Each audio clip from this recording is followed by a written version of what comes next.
Hi friends, choice அகாடமியிலேருந்து சண்முகப்பிரியா. இன்றைக்கி நம்ம என்ன பார்க்க போகிறோன்னா, யூனிட் 6ல் ஒரு முக்கியமான டாபிக், ஆங்கிலேய ஆட்சிக்கு எதிராக தமிழகத்தில் நிகழ்ந்த தொடக்க கால கிளர்ச்சிகள் அப்படிங்கிற டாபிக் பார்க்க போகிறோம். இந்த டாபிக் வந்து எந்தெந்த ஸ்டாண்டர்ட்லலாம் கவர் ஆயிருக்கு அப்படின்னு பார்த்தீங்கன்னா, 10th standard, 11th history and 8th history இந்த 3 லெசன்லேயும் வந்து இந்த டாபிக் வந்து கவர் ஆயிருக்கு. இன்றைக்கி நம்ம பார்க்க போகிறது வந்து 10th ஹிஸ்ட்ரி. 10th 11th இந்த 8th இந்த 3 ஸ்டாண்டர்ட்லேயுமே இந்த லெசன் வந்து கவராக இருக்கும்.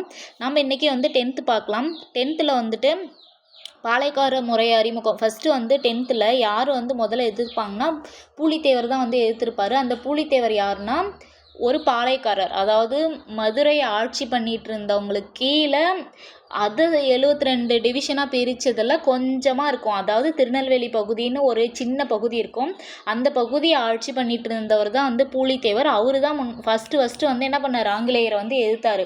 அவர் ஏன் எதிர்த்தார், பூலித்தேவர் யார், பாளையக்காரர் முறைனா என்ன, பாளையக்கார முறை யாரெல்லாம் கொண்டு வந்தாங்க, பூலித்தேவருக்கும் ஆங்கிலேயர்களுக்கும் என்ன பிரச்சனை, 72 பேர் இருக்கிறப்ப ஏன் பூலித்தேவர் மட்டும் முதல்ல போய் எதிர்த்தாரு அப்படிங்கிறத 1 by 1 நம்ம பார்க்கலாம். இந்த பாளையக்காரர் முறை அப்படிங்கிறது வந்துட்டு, பாளையம் அப்படிங்கிறது ஒரு சின்ன பகுதி. அதுதான் ஒரு இப்போ மதுரை வந்து இருந்துச்சு. மதுரையை வந்து அப்போ ஆட்சி பண்ணிகிட்டு இருந்த விஸ்வநாத நாயக்கர் இருந்தார் இல்லைங்களா, அவரு தான் வந்து நாயக்க மன்னர் கீழே வந்தார். அந்த விஸ்வநாத நாயக்கர் என்ன பண்ணாருன்னா, மதுரைக்கு தன்னோட ஆட்சி பொறுப்பை ஏற்படுத்திக்கிட்ட உடனே மதுரையை வந்து சிறப்பாக ஆட்சி பண்ணணும் அப்படின்னு நினச்சிட்டு இந்த அரியநாதர்கிட்ட வந்து சஜஷன் கேட்குறாரு.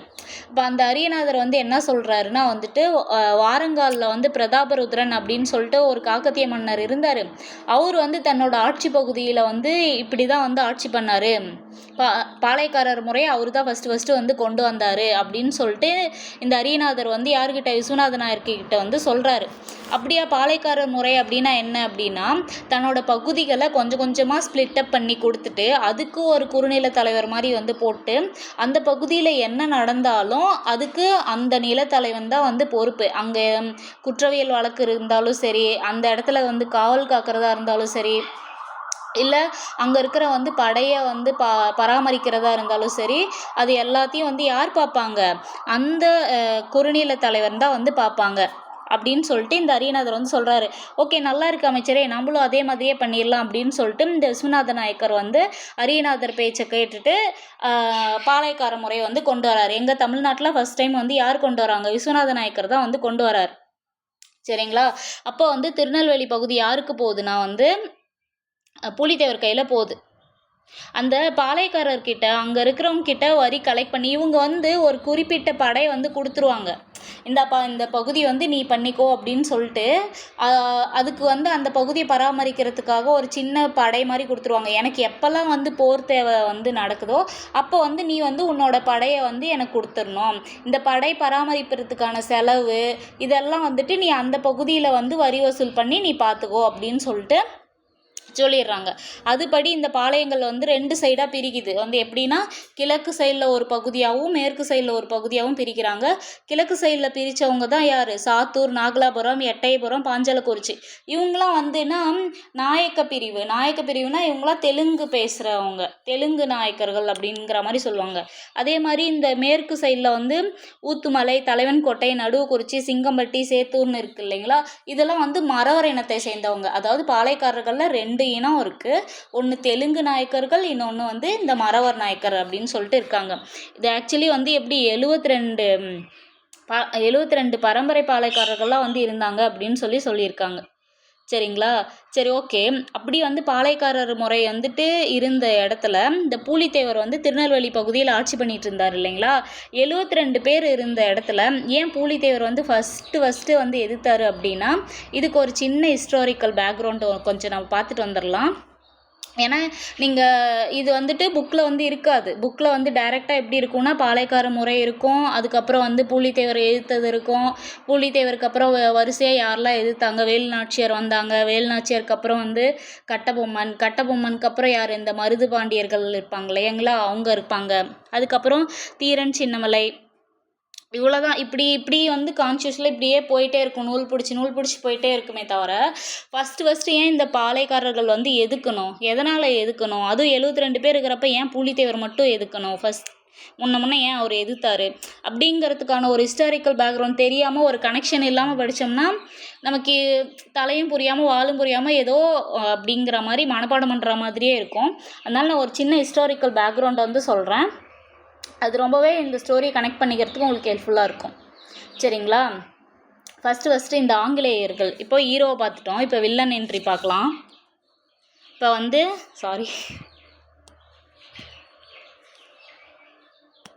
ஃபஸ்ட்டு வந்துட்டு இந்த ஆங்கிலேயர்கள் வராங்க இல்லைங்களா, இவங்க ஃபஸ்ட்டு எப்போ வந்தாங்கன்னா, முதல்ல வந்து இந்தியாவுக்கு ஏன் வரணும், இந்தியா வந்து ஒரு வல்லமை பெற்ற பேரரசாக இருந்துச்சு. எப்படின்னா, உலக நாடுகள்லேயே அப்போ வந்து டாப்பில் இருந்தது யாருன்னா இந்தியா தான். இந்தியா என்ன பண்ணிகிட்டு இருந்தாங்கன்னா, இந்த அரேபியர்கள் கூடலாம் வந்து வணிகம் பண்ணிகிட்டு இருந்தாங்கப்பா. நல்லா கவனிங்க, இது வந்து ஸ்டோரி பேஸ்டாக இருக்கும், ரொம்பவே இன்ட்ரெஸ்டிங்காக இருக்கும். நீங்கள் கவனிக்கிறத பொறுத்து தான் இருக்குது. இந்தியாவில் வந்து அரேபியாவுக்கும் இந்தியாங்களுக்கும் என்ன பண்ணாங்க, ஒரு வணிக தொடர்பு இருந்துச்சு. அப்போ வந்துட்டு இந்தியா யார் கூட அதிகமாக வணிகம் பண்ணிட்டு இருந்தாங்கன்னா, அரேபியா கண்ட்ரியில் இந்த ஈரானு, ஓகேங்களா,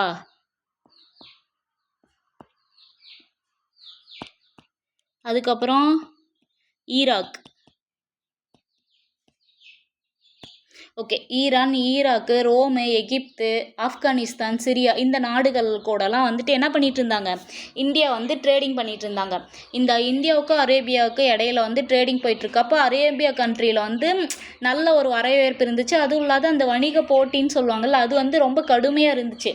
இப்படி கடுமையாக வந்து அரேபியாவில் வணிகம் நடந்துட்டுருக்கிறப்ப இது யாரை பாதிச்சதுன்னா, ஐரோப்பியா கண்ட்ரியில் சுத்தமாக எக்கனாமிக்கல் கிராஸ் மாதிரி ஆயிடுச்சு. அப்போ என்ன பண்ணாங்க, இந்த அரேபியர்கள் என்ன காரணம், என்ன ரூட் கிராஸ்னு கண்டுபிடிக்கிறப்ப தான் வந்துட்டு இந்தியா வந்து அரேபியா கூட வணிகம் பண்ணிகிட்ருக்காங்க. அதனால தான் அரேபியாவோட வளர்ச்சி வந்து ரொம்ப வேகமாக இருக்குது. நம்மளும் இந்தியாவோட வணிக தொடர்பு வச்சுக்கிட்டோம்னா நம்மளோட கண்ட்ரியும் வளரும் அப்படின்னு வந்து ஐரோப்பியர்கள் வந்து யோசிச்சாங்க. இந்தியாவுக்கு அவ்வளோ டிமாண்ட் அப்போ வந்து இருந்தது. அப்போ வந்து என்ன பண்ணிட்டு இருந்தாங்க, அப்போ ஐரோப்பியர்கள் வந்துட்டு இந்தியாவுக்குள்ளே போகிறதுக்கு ஒன்று நிலவழி, இன்னொன்று கடல் வழி. சரிங்களா, 2 வழி தான் இருந்தது. அப்போது அந்த நிலவழியை வந்து ஃபஸ்ட்டு வந்து நிலவழிங்கிறது ரொம்ப ஈஸியாக இருக்கும். அது வந்து நிலவழியை பார்க்கலாம் வந்து கன்சிடர் பண்ணும்போது என்ன ஆயிடுச்சுன்னா, அப்போ வந்து துருக்கியர்கள் வந்து இருந்தாங்க இல்லைங்களா. இப்போது இங்கே ஐரோப்பிய கண்டம்னு இருக்குன்னு வைங்களேன், இங்கே ஒரு ஆசியா கண்டம் இருக்குது. இந்த 2த்துக்கும் எடுக்கிற ஒரு அதாவது உலகத்தின் வாயில்னு சொல்கிற இந்த கான்ஸ்டான்டினோபிள் யார்கிட்ட போயிடுச்சுன்னா, அப்போது இருக்கிற இந்த ஓட்டோமான் பேரரசு அவங்கக்கிட்ட வந்துட்டு அந்த கான்ஸ்டான்டினோபிள் அப்படிங்கிற ஒரு கான்ஸ்டான்டினோபிள் அந்த பகுதியை வந்துட்டு என்ன பண்ணிட்டாங்க, இந்த ஆட்டோமன் பேரரசு வந்து கைப்பற்றி அந்த உள்போர் அந்த என்ன சொல்கிறது, அந்த வர்த்தகம் பண்ண வேண்டிய அந்த இடத்த வந்துட்டு அடைச்சிட்டாங்க. யார், இந்த துருக்கியர்கள் வந்து அடைச்சிட்டாங்க. அதனால் ஐரோப்பியர்கள் என்ன பண்ணிட்டாங்க, இந்த ஆசிய கண்டத்துக்குள்ளே போகவே முடியல. அப்படியே போகணுன்னாலும் அதிகமான வரியை வந்து கொடுக்கணும். யாருக்கு, துருக்கியர்களுக்கு ஐரோப்பியர்கள் வந்து என்ன பண்ணணும், கொடுக்கணும் அப்படிங்கிற மாதிரி டிமாண்ட் பண்ணதுனால இவங்க என்ன பண்ணாங்க, ஐரோப்பியர்கள் இந்தியாவுக்கு நுழையிற ஒரு மாற்று வழியை கண்டுபிடிச்சாங்க. அதுதான் கடல் வழி. புரியுதுங்களா? ஒன்றும் இல்லைங்க, இந்தியாவுக்கும் அரேபியாவுக்கும் நல்ல ஒரு ரிலேஷன்ஷிப் வந்து இருக்குது. இதனால் வந்துட்டு என்னாச்சுன்னா, அரேபியா வந்துட்டு நல்லா வந்து வணிகம் அங்கே வந்து பீக்கில் போயிட்டு இருந்த டைமில் ஐரோப்பியா ஃபுல்லாக டவுன் ஆக ஆரம்பித்தது. அப்போ ஐரோப்பியர்கள் என்ன யோசிச்சாங்கன்னா, நம்மளும் இந்தியா கூட ட்ரேடிங் பண்ணோம்னா நம்மளாலையும் வளர முடியும் அப்படிங்கிறத கண்டுபிடிச்சாங்க. அப்போ நில வழியாக போகிறப்ப கான்ஸ்டான்டினோபிள்ங்கிற ஒரு பகுதி வழியாக தான் அவங்க வந்தாகணும். அந்த பகுதியை யார் வந்து கைப்பற்றிட்டாங்கன்னா, துருக்கியர்கள் வந்து கைப்பற்றிட்டாங்க. நீங்கள் இந்த வழியாக போகணுன்னா எங்களுக்கு நிறையா வந்து வரி கட்டணுங்கிற மாதிரியும், சில டைமும் அந்த கான்ஸ்டான்டினோபிள் பகுதியை வந்துட்டு என்ன பண்ணாங்க, அடைச்சியும் வச்சுட்டாங்க. இதனால் வந்து என்ன ஆயிடுச்சுன்னா, இவங்களுக்கு இந்தியா கூட வர்த்தகம் பண்ணுறது ரொம்ப கஷ்டமாக இருந்தது. இதனால் இவங்க மாற்று வழியை கண்டுபிடிச்சாகணும் அப்படிங்கிறதுனால தான் முன்ன வந்து கடல் வழியை வந்து கண்டுபிடிச்சாங்க. அப்படி கடல் வழியை கண்டுபிடிச்சி வந்தவர் தான் நம்ம ஹீரோ. சரிங்களா, நான் ஏன் ஹீரோன்னு சொல்கிறேன்னா, ஃபஸ்ட் டைம் யார் ஒரு விஷயத்த புதுசாக பண்ணாலும் அவங்க ஹீரோ தானே. அதனால் ஐரோப்பியாவுக்கு கடல் வழியை கண்டுபிடிச்ச ஹீரோ யாருன்னா இந்த வாஸ்கோ ட காமா. அவர் தான் வந்துட்டு என்ன பண்ணார், 1498 வந்துட்டு ஃபஸ்ட் டைம் வந்து இந்தியாவுக்கு வராரு. இந்தியாவுக்கு வந்துட்டு என்ன பண்ணுறாரு, அந்த கள்ளிக்கோட்டை அப்படிங்கிற பகுதியில் வந்துட்டு மன்னர் சாமுரேன் வந்து வரவேற்கிறாரு. அவரு தான் வந்துட்டு போர்ச்சுகீசியர். அவர் ஃபஸ்ட்டு 1498 ஃபஸ்ட்டு போர்ச்சுகீசியர் வராங்க. போர்ச்சுகீசியருக்கும் இந்தியாவுக்கும் ஒரு நல்ல ஃப்ரெண்ட்ஷிப்பே மேக் பண்ணிட்டாங்க. அதுக்கப்புறம் யார் வராங்க, போர்ச்சுகீசியருக்கு அப்புறம் வந்து டச்சு வருது. டச்சு கம்பெனியும் வந்துட்டு நிறைய பிரான்ச்சஸ் வந்து என்ன பண்ணிட்டாங்க, இந்தியாவில் வந்து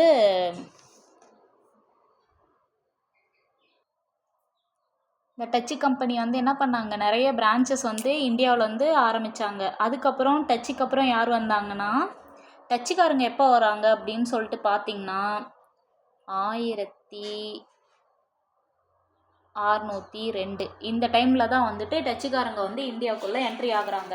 டச்சுக்காரங்களுக்கு அதுக்கப்புறம் ஃபஸ்ட்டு வந்து போர்ச்சுகீசியர் வராங்களா, அப்புறம் செகண்ட் வந்து டச்சுக்காரர்கள் வராங்களா, அதுக்கப்புறம் தேர்டு ஒன் வந்து யார், ஆங்கிலேயர்கள்.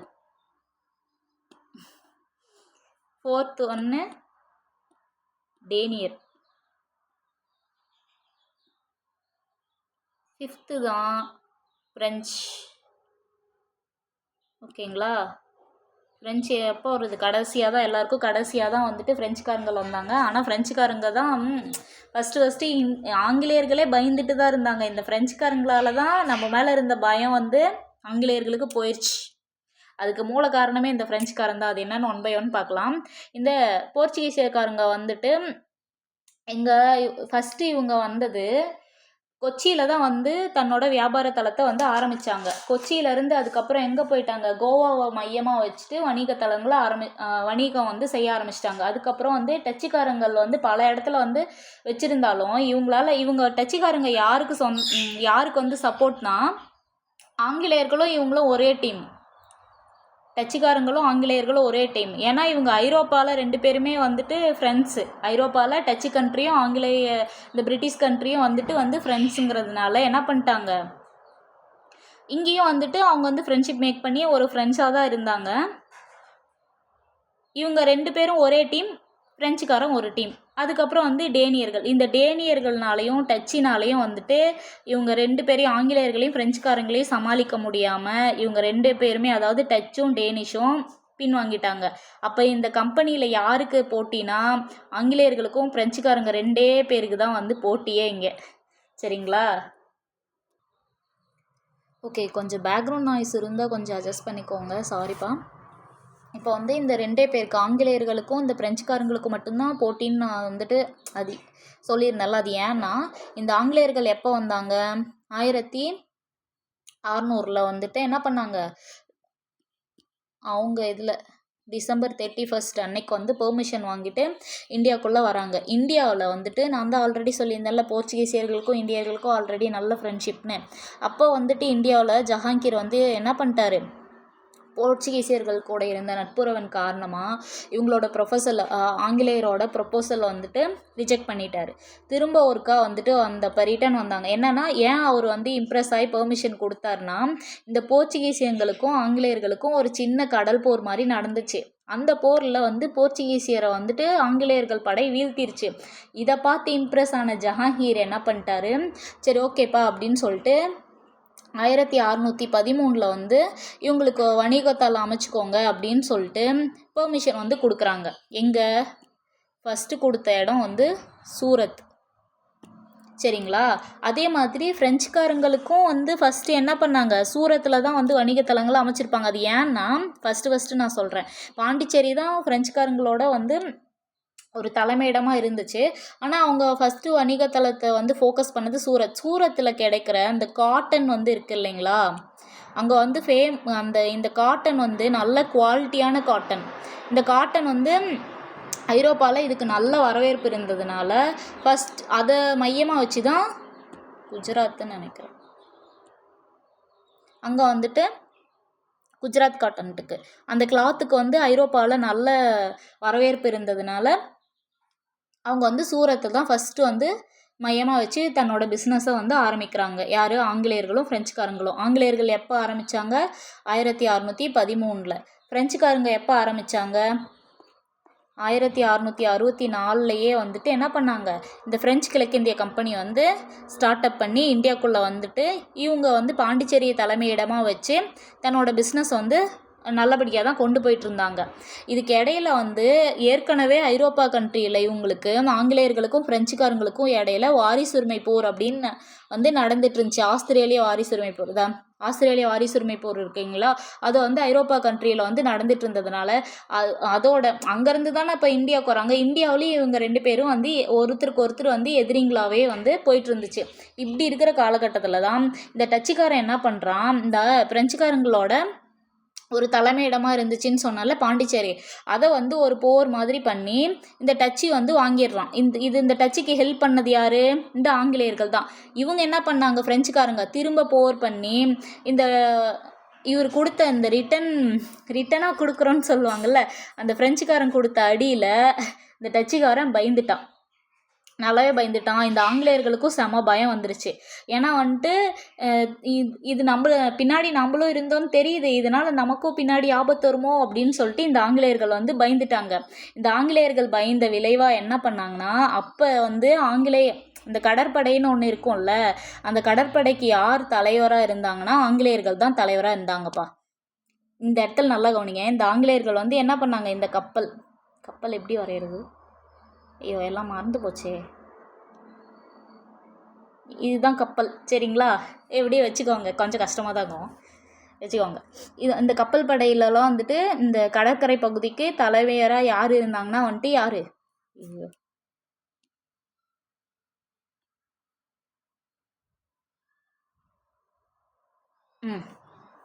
ஓகேங்களா, இங்கே வந்துட்டு யார், ஆங்கிலேயர்கள் வந்து தலைமையாக இருக்கிறாங்களா.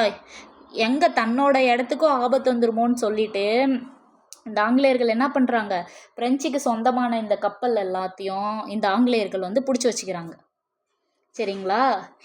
இங்கே யார் ஆரம்பிக்கிறா, ஆங்கிலேயர்கள் தான் முதல்ல வந்துட்டு, ஆங்கிலேயர் தான் வந்து ஃபஸ்ட்டு வந்து சண்டையை வந்து ஆரம்பிக்கிறாங்க.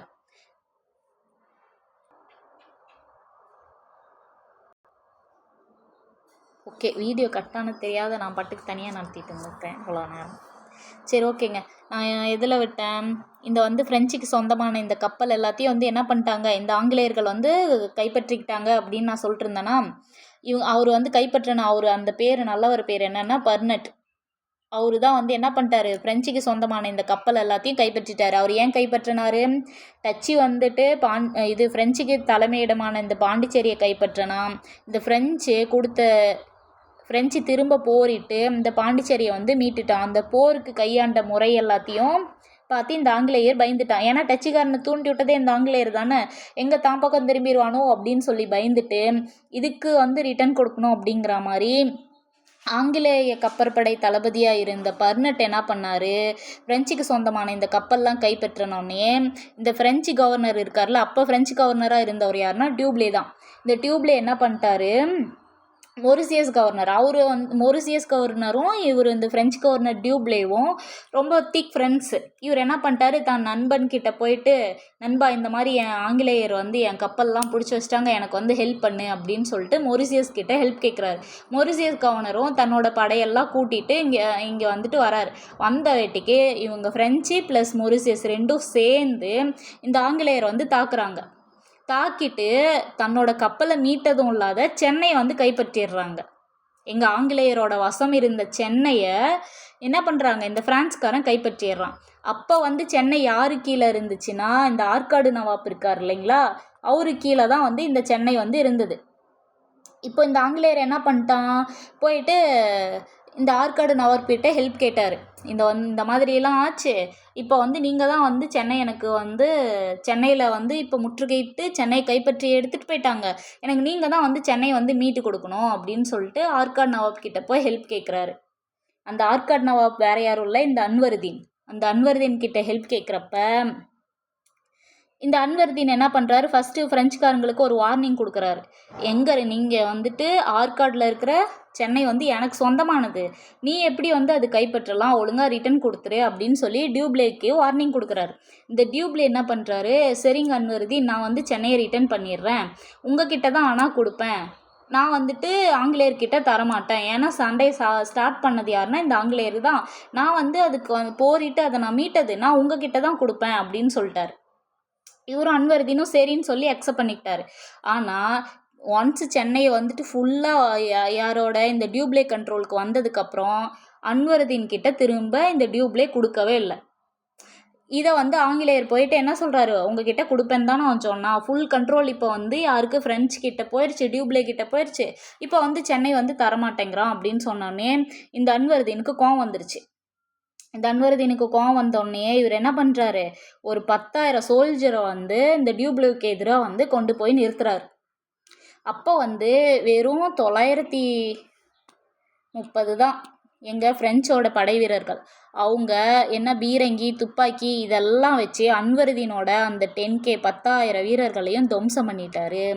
அன்வர்தீன் வந்து இந்த போரில் அன்வர்தீன் சார்பாக வந்த ஆங்கிலேயர்களும் சரி அன்வர்தீனும் சரி இந்த போரில் தோத்துட்டாங்க. இது எங்கே நடந்ததுன்னா இதுதான் வந்து ஆற்காடு, அதாவது கர்நாடகா சைடில் வந்துட்டு நடந்தது. சாரி, ஆற்காடு சொல்லிட்டேன். அடையார் பகுதியில் சென்னையில் வந்து அடையாறுங்கிற ஒரு இடத்துல வந்து நடந்தது. எப்போ 1746 சரிங்களா.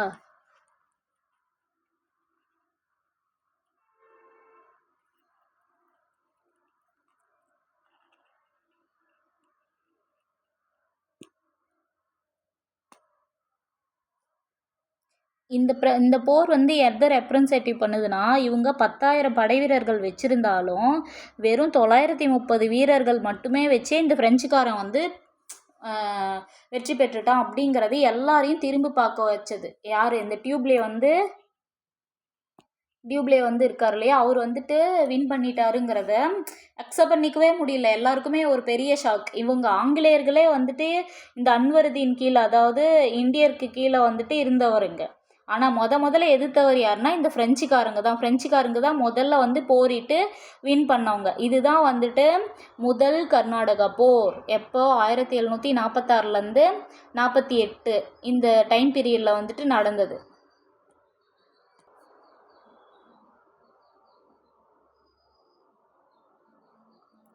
ஓகேங்களா. ஃபஸ்ட்டு கர்நாடிக் வாரில் யார் வந்துட்டு வின் பண்ணது, ஃப்ரெஞ்சு தான் வின் பண்ணது. இங்கே வந்து சந்தாசாக்கி போகாது, இங்கே வந்து ஃப்ரெஞ்சுக்காரங்கள் தான் வருவாங்க. ஓகேங்களா. ஃப்ரெஞ்சுக்காரங்களுக்கும் அன்வர்தீன் ப்ளஸ் ஆங்கிலேயருக்கு ரெண்டுக்கும் இடையில நடந்த போட்டியில் டியூப்ளே வந்து வின் பண்ணிடுறாரு. டியூப்ளே வந்துட்டு வின் பண்ணவும் திரும்ப இந்த ஃபஸ்ட்டு கர்நாடிக் போர் இருக்குல்ல, இது வந்து ஒரு முடிவுக்கு கொண்டு வரணும்ல.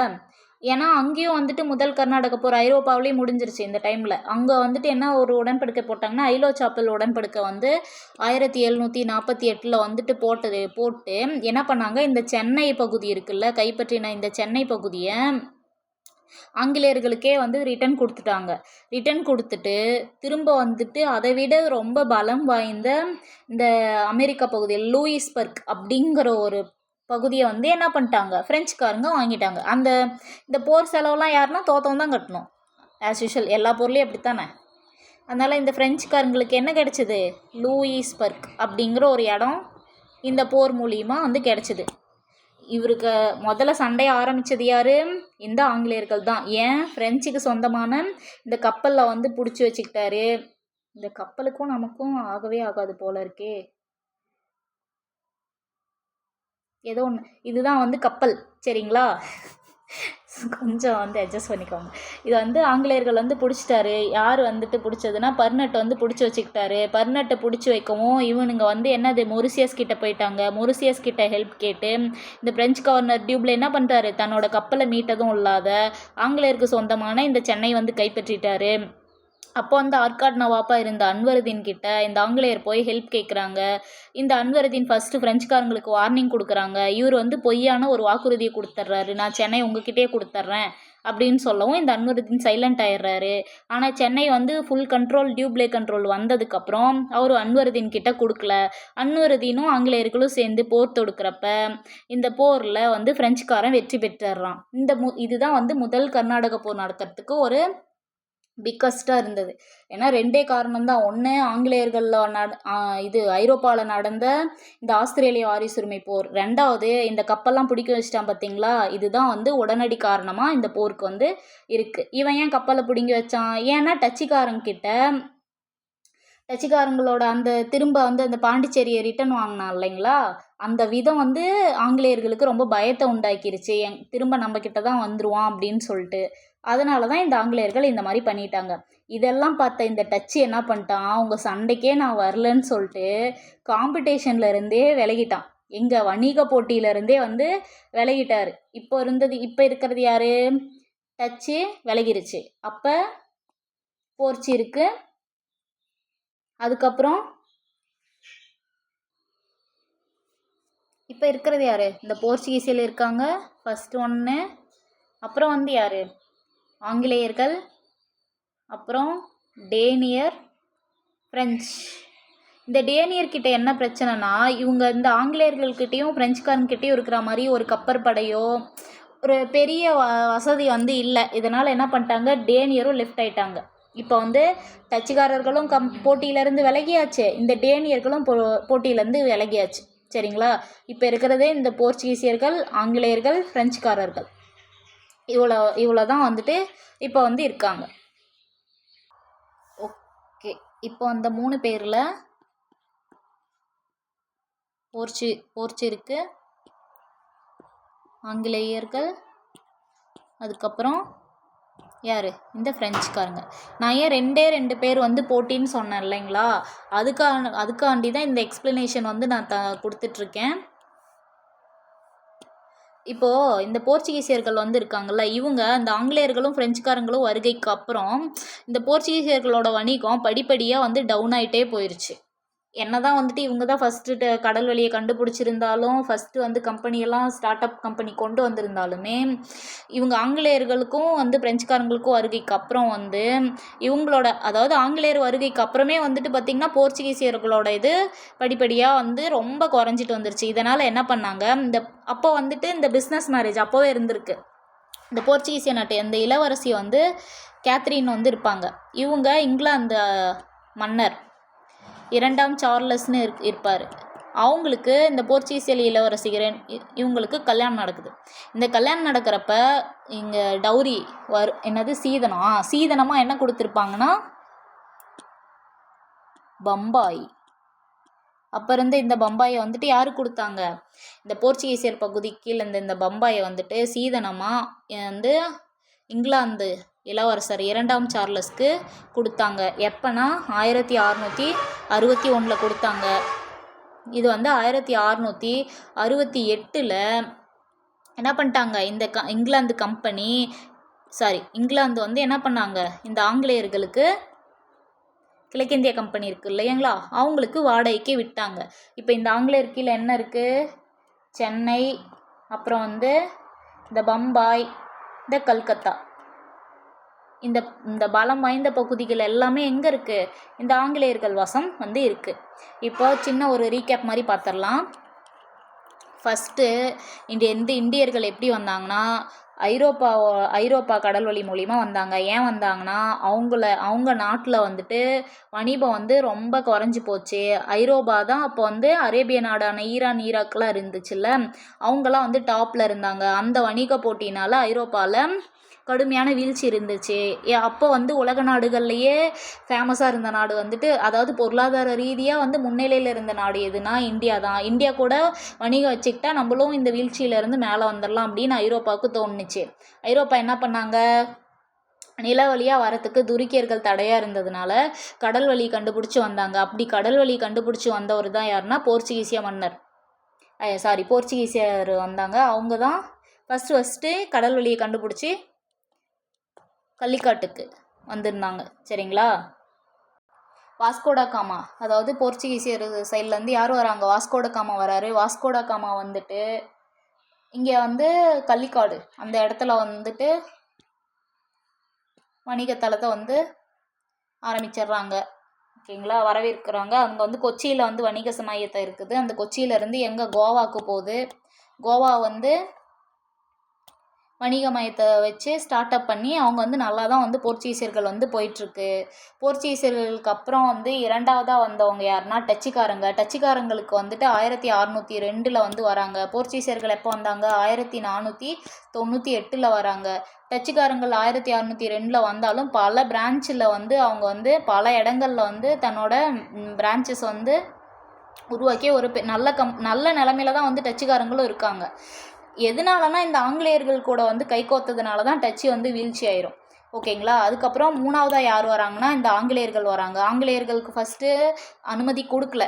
1600 வந்துட்டு அவங்க இங்கிலாந்து இளவரசிகிட்ட கேட்டு வந்தாலும் கூட இங்கே வந்து 1613 தான் வந்துட்டு அவங்களுக்கு வந்து அனுமதி கிடைச்சது. யார் கொடுத்தாங்கன்னா ஜஹாங்கீர் வந்து கொடுக்குறாரு. சரிங்களா?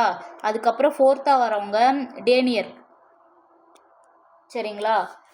டேனியர் வராங்க. டேனியர் எப்போ வராங்க?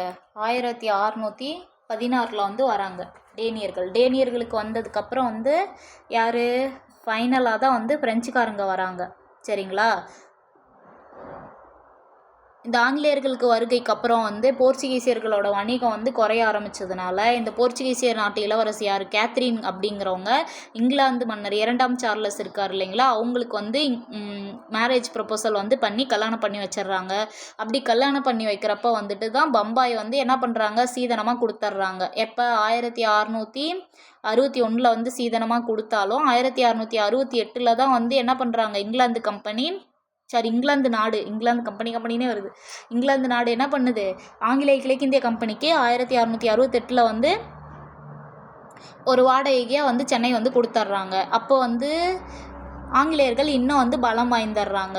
இதனால் வந்துட்டு ஆங்கிலேயர்களையும் டச்சுக்காரங்களுக்கும் இருந்த கடுமையான போட்டியை பார்த்துட்டு டேனியர்களும் ஃப்ரெஞ்சுக்காரங்களும் இருந்துட்டு ஆட்டத்துலேருந்து விலகிடுறாங்க. போர்ச்சுகீசியர்கள் ஆல்ரெடி வந்து டவுனில் தான் வந்து போயிட்டுருக்கு. சரிங்களா? இப்போ வந்து 2 பேர் தான் போட்டியே. யாருக்கு? ஆங்கிலேயர்களுக்கும் ஃப்ரெஞ்சுக்காரங்க 2 பேருக்கு தான் வந்துட்டு என்ன அது போட்டி வந்து இருக்குது. இப்படி 2 பேருக்கு போட்டி இருக்கிறப்ப என்ன ஆயிடுச்சு? இந்த பிரெஞ்சுக்காரங்களோட கப்பற்படையை ஆங்கிலேய கப்பற்படை தளபதியை வந்து பிடிச்சி வச்சுக்கிறாரு. பிடிச்சி வச்சதுனால இந்த பிரெஞ்சு கோவப்பட்டு இவங்க ஆங்கிலேயர்களுக்கு சொந்தமான இந்த சென்னை பகுதி இருந்துச்சு இல்லைங்களா, அந்த சென்னை பகுதியை இவங்க ஃப்ரெஞ்சுக்காரங்க வந்து கைப்பற்றிடுறாங்க. அப்போ இருந்த ஆற்காடு நவாப்பா யார் இருந்தார்னா அன்வருதீன் இருந்தார். இந்த ஆங்கிலேயர்கள் என்ன பண்ணுறாங்க? அன்வருதீன் கிட்ட போய் ஹெல்ப் கேட்குறாங்க. அன்வருதீன் ஃப்ரெஞ்சுக்காரங்களுக்கு வார்னிங் கொடுக்குறாங்க. ஃப்ரெஞ்சுக்காரன் டியூப்ளே கவர்னர் வந்து என்ன பண்ணுறாரு? அதை வந்து கண்டுக்காமல் இருந்துட்டு அப்பயும் வந்து சொல்கிறாரு, நான் வந்து சென்னை மீட்டு உங்ககிட்ட தான் கொடுத்துருவேன்னு அன்வருதீன் கிட்ட சொல்கிறாரு. ஆனால் சொன்னபடி செஞ்சாரான்னு கேட்டால் இல்லை. இதனால் கோபமடைந்த அன்வருதீன் என்ன பண்ணுறாரு? தன்னோட படையும் ஆங்கிலேய படையும் சேர்ந்து ஒரு 10,000 வீரர்களை திரட்டி கொண்டு போய் 930 வீரர்கள்கிட்ட தோத்துட்டு வந்துடுறாரு. நான் ஏன் இந்த எண்ணிக்கையை நான் சொல்கிறேன்னா, வரலாறுலேயே வந்துட்டு அதிகமான படை வீரர்கள் என்னதான் அன்வருதீன் கிட்ட இருந்தாலும் சொற்பமான படைகளை வச்சே வந்து டியூப்ளே வின் பண்ணிட்டான் அப்படின்னு சொல்லிட்டு டியூப்ளேவை ரொம்ப புகழ்ந்த எந்த டைம்னா இந்த 1746. எங்கே இந்த போர் நடந்ததுன்னா சென்னை அடையாரில் தான் நடந்தது. இதனால தான் இது அடையார் போர் அப்படின்னு சொல்கிறோம். இதுதான் முதல் கர்நாடக போர். முதல் கர்நாடக போருக்கு உடனடி காரணமாக என்ன இருக்குது? ஆஸ்திரேலியா வாரிசுரிமை போர் அங்கே ஒரு காரணமாக இருக்குது. இன்னொன்று வந்துட்டு இந்த அடையார் போர் வந்து இந்த ஃப்ரெஞ்சில் இந்த நடந்துச்சு இல்லைங்களா, இவங்க 2 பேர்த்துக்கும் ஒரு சின்ன இது, அதுவும் வந்து ஒரு உடனடி காரணமாக அமைஞ்சிருச்சு. சரிங்களா? இந்த முதல் கர்நாடக போர் எப்படி முடிவுக்கு வந்துச்சுன்னா, இந்த ஃப்ரெஞ்சு கைப்பற்றின சென்னையை ஆங்கிலேயர்கிட்டயே கொடுத்துட்டு அதுக்கு பதிலாக வந்துட்டு என்னது இந்த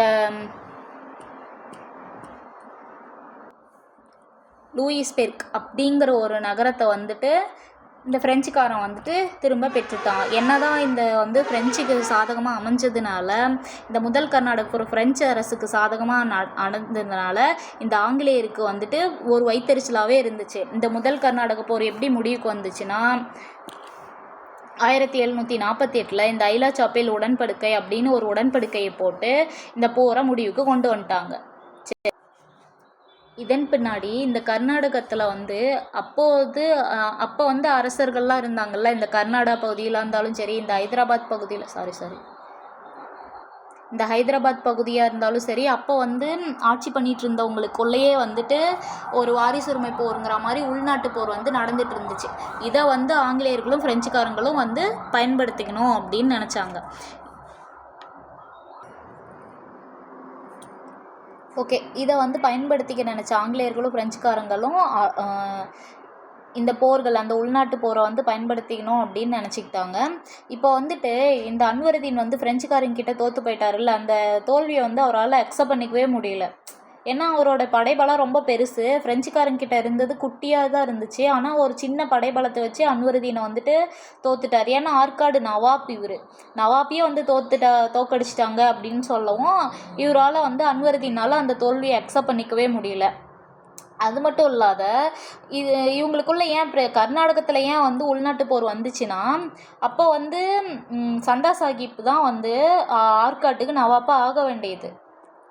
ஏன்னா அன்வருதீனுக்கு முன்னாடி நவாப்பா யார் இருந்தாங்க அப்படின்னா தோஸ்த் அலி.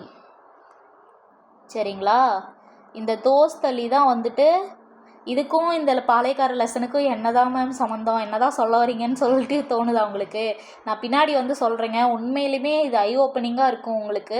நீங்கள் இதை படிக்காமல் நீங்கள் போயிட்டீங்கன்னா உங்களுக்கு பின்னாடி வந்துட்டு புரியாது எதுக்காக பாளையக்காரங்க எதிர்த்தாங்க அப்படிங்கிற ஏதோ ஒரு டேட்டாவை படிக்கிற மாதிரி தான் இருக்கும். அதனால தான் நான் இதை வந்துட்டு சொல்லிட்டுருக்கேன் உங்களுக்கு. சரிங்களா, ஓகே. அன்வருதீனுக்கு முன்னாடி யார் இருந்தாங்க? ஆற்காடு நவாப்பா தோஸ்த் அலி தான் வந்து இருந்தார். தோஸ்த் அலி இருந்தார். தோஸ்த் அலியோட மருமகன் தான் யார்? சந்தா சாஹிப். இவர் வந்துட்டு மராட்டியர்களோட பிடியில் வந்துட்டு போயிட்டார். மராட்டியர்கள் வந்து அரெஸ்ட் பண்ணிட்டு வச்சுருந்தாங்க. அங்கேருந்து தப்பிச்சு எப்போ வராரு? இவர் வந்துட்டு திரும்ப வந்து ஆற்காட்டுக்கு வரார். ஆற்காட்டுக்கு வந்து பார்த்தா அன்வருதீன் வெறும் பொறுப்பாளராக நியமிக்கப்பட்டிருந்த அன்வருதீன் என்ன பண்ணிட்டார், ஆற்காடு நவாப் பதவியில் உட்காந்துருக்கிறத பார்த்துட்டு எரிச்சல் ஆகிட்டு, எனக்கு வந்து ஆற்காடு நவாப் பதவி தான் வேணும், நான் தான் இதுக்கு சொந்தமானவன் அப்படின்னு அன்வருதீன் கிட்ட கேட்குறப்ப அன்வருதீன் விட்டு தர மாட்டேன்ட்டார். இதனால் இந்த சந்தா சாஹிப் என்ன பண்ணிட்டாரு, பிரெஞ்சு கவர்னர் டியூப்ளே கிட்ட போயிட்டு ஹெல்ப் கேட்க ஆரம்பிச்சிட்டாரு. இந்த பிரெஞ்சு கவர்னர் டியூப்ளே என்ன பண்ணுறாரு, ஓகே நான் உன்னை எப்படியும் வந்து ஆற்காடு நவாப்பா ஆக்குறேன், பதிலுக்கு நீ என்ன பண்ணுவ அப்படின்னு சொல்லிட்டு இது டியூப்ளே கேட்குறாரு. அதுக்கு சந்தா சாஹிப் நான் என்ன பண்ணணும் அப்படின்னு கேட்குறப்ப, ஆற்காட்டில் வந்துட்டு எனக்கு வந்து வணிகம் செய்கிறதுக்கு நிறைய கிராமங்களையும் அதே மாதிரி வியாபாரத்தில் சில தளர்வுகளையும் எனக்கு வந்து நீ கொடுத்துடணும் அப்படின்னு சொல்லிட்டு இந்த டியூப்ளே வந்து பேரம் பேசுகிறாரு. அதுக்கு சந்தா சாஹிப் உடன்பட்டு ஓகேன்னு சொல்லி அக்செப்ட் பண்ணிடுறாரு. சரிங்களா, எங்கே இந்த பாண்டிச்சேரி சுற்றின கொஞ்சம் கிராமங்கள்லாம் இருந்துச்சுல்ல, அந்த பகுதி எல்லாத்தையும் வந்து எனக்கு நீ கொடுத்துடணும் அப்படின்னு சொல்லி இந்த டியூப்ளே வந்து பேச சந்தா சாஹிப் அக்செப்ட் பண்ணிக்கிட்டு சரி ஓகே அப்படின்னு சொல்ல, இந்த பிரெஞ்சுக்காரங்களான இந்த சந்தா சாஹிப்பு அப்புறம் டியூப்ளே அது போக இந்த ஹைதராபாத்லேயும் வந்துட்டு என்னென்னா வாரிசுரிமை போர், உள்நாட்டு போர் வந்து நடந்துட்டு இருந்துச்சுங்க. நம்மளுக்கு எடுக்க யாருமே வேணாம், நம்மளே போதும் அப்படிங்கிற மாதிரி இந்த ஹைதராபாத்து தான் வந்துட்டு இருக்கிறதுலே மோஸ்ட் பவர்ஃபுல்லான ஏரியா. ஹைதராபாத்துக்கு கீழே தான் ஆற்காடே வரும். அப்போ இங்கே ஆற்காட்லேயும் வாரிசுரிமை போர் இருக்குது, ஹைதராபாத்லேயும் வாரிசுரிமை போர் வந்து நடந்துகிட்ருக்கு. இதை ரெண்டையும் பயன்படுத்திக்க நினச்சாரு டியூப்ளேவோட தந்திரம் என்னென்னா, இப்போது சந்தா சாஹிப்பை ஆற்காடு நவாப் ஆக்கிட்டா ஆற்காடு இவன் வந்து ஒரு பொம்மையாக வச்சுக்கிட்டு ஆற்காடு ஃபுல்லாக நம்ம ரூல் பண்ணிடலாம். அதே வந்து ஹைதராபாத்தையும் நம்ம கண்ட்ரோலில் வந்துச்சுன்னா ஃபுல்லாகவே டாமினேட் யாருக்கிட்ட போயிடும், இந்த ஃப்ரெஞ்சுக்காரங்கிட்ட தான் போயிடும். ஏன்னா இங்கே ஹைதராபாத்தும் வந்துடுது, இங்கே ஆற்காடும் வந்துடுது. இந்த கைப்பாவையான தான் இந்த பொம்மை ஆட்சி பண்ணிவிட்டு நம்ம வந்து ரூல் பண்ணலாம் அப்படிங்கிற ஒரு ஆசை யாருக்கு வருதுன்னா ஃபஸ்ட்டு இந்த ஃப்ரெஞ்சுக்காரங்களுக்கு தான் வருது. ஃப்ரெஞ்சுக்காரனான இந்த டியூப்ளேக்கு தான் ஃபுல்லாக வந்து இந்தியா அங்கே வந்து வீக்னஸ் தெரிஞ்சு போச்சு. அதான் அந்த அன்வருதீன் கூட முதல் போர்லேயே அவர் வந்து வீக்னஸ் தெரிஞ்சிருச்சு, இவனுங்க பலம் இவ்வளோ தான் இருக்குது, அதனால் நம்ம வந்து இதை வந்து இவனுங்களை ஆட்சியாளராக வச்சு நம்ம வந்து ரூல் பண்ணிக்கலாம் அப்படின்ட்டு டியூப்ளேக்கு தோணுனோடனே டியூப்ளேவோட சதி திட்டம் போட்டு என்ன பண்ணிட்டான், இந்த நாசிர் சங் முசபர் சங் ரெண்டு பேருக்கும் வந்துட்டு பிரச்சனை ஓடிட்டு இருந்துச்சு. ஏன்னா இந்த ஹைதராபாத் நிஜாம் அப்போ வந்து நிஜாமாக இருந்தவர் யார், இந்த ஆசப் ஷா அப்படிங்கிறவர் தான் வந்து நிஜாமாக இருந்தார். அவரு டெத் ஆனதுக்கப்புறம் இந்த நாசிர் சங்கிறது ஆசப் ஷாவோட மகன், இந்த முஜபர் சங்குங்கிறது ஆசப் ஷாவோட பேரன். இவங்க ரெண்டு பேரும் என்ன பண்ணாங்க, ஹைதராபாத்தோட அடுத்த நிஜாம் நான் தான் சொல்லி மகனும் இந்த பேரனும் வந்து அடிச்சுக்கிட்டாங்க. சரிங்களா, யார், ஆசப் ஷாவோட